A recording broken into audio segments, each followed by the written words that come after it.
Welcome back to the Transplant Helper, where I aim to provide you with helpful tips and information to help you navigate life both before or after transplant. Today, we're going to dive into something you may have heard of if you're a transplant patient or if you're in the process of getting one, and that is IVIG. Now, specifically, we'll talk about what IVIG is, how it is used, and its role in preventing organ rejection. First off, what is IVIG? Well, basically, IVIG stands for Intravenous Immunoglobulin Therapy. To break that down, intravenous means administered through the vein, and immunoglobulin refers to the antibodies/proteins in your immune system that fight off infection. IVIG is a product made from the antibodies found in plasma of healthy donors.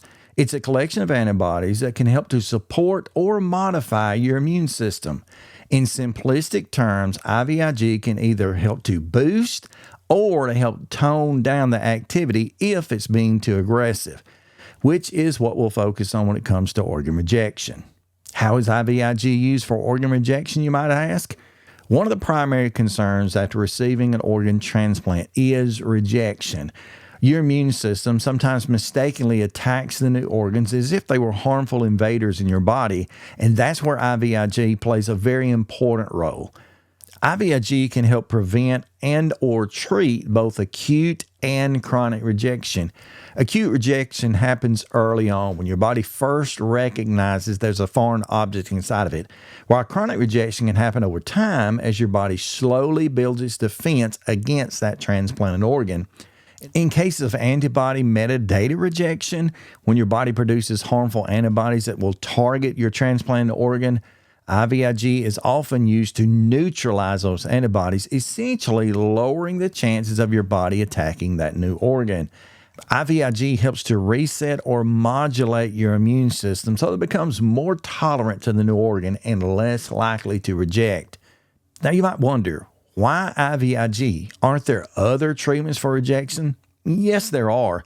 Medications like immunosuppressant drugs such as tacrolimus, cyclosporin are commonly used to suppress the immune system and to prevent rejection.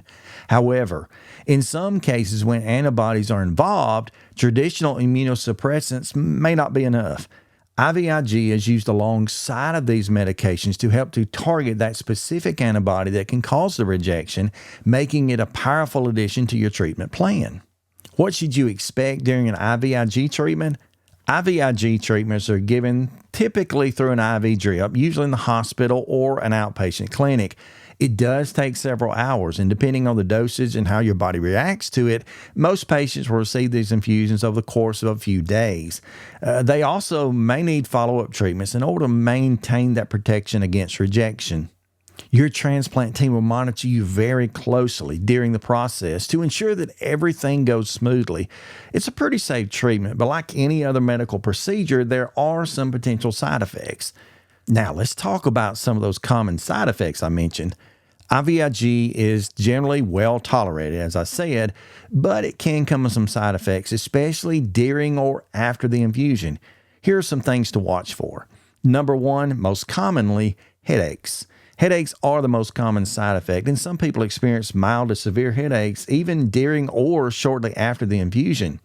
Number two, you can probably expect some fatigue. You may feel more tired than usual, especially for a day or two after the treatment. Number three, you can expect both fever and chills. Some patients experience flu-like symptoms, including fever or chills, but they usually go away after a short period of time. Number four, nausea. A small number of patients do feel nauseous or have stomach discomfort during or after the procedure. Number five, blood pressure changes. It's also possible for IVIG to cause a temporary increase or decrease in blood pressure, so your medical team will definitely monitor this very carefully during the infusion. In rare cases, more serious reactions can occur, like blood clots or kidney issues, but these are extremely uncommon, so probably nothing really to worry about. However, it is extremely important to talk to your doctor about any concerns you may have and report unusual symptoms after the infusion immediately. So how does IVIG fit into your post-transplant care? IVIG is just one piece of the puzzle in post-transplant care. It is usually combined with other therapies like immunosuppressants, plasmapheresis, which is a procedure that removes harmful antibodies from your blood. We'll talk about that later, and steroids. Together, those treatments give your body the best chance of accepting and maintaining the new organ long term. The goal is always the same: keeping your immune system in check so that your new organ can function well without the constant threat of rejection. So to sum it up, IVIG is a crucial tool in the fight against organ rejection, especially when antibodies are involved. It is a safe and effective way to help to modulate your immune system, giving your body a better chance to accept and protect your new organ.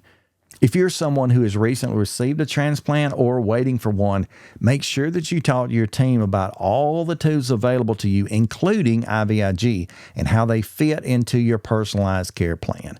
Thanks for watching today's episode of the Transplant Helper. If you found this information to be helpful, please take time to like, subscribe, and perhaps even share so that others can see this video.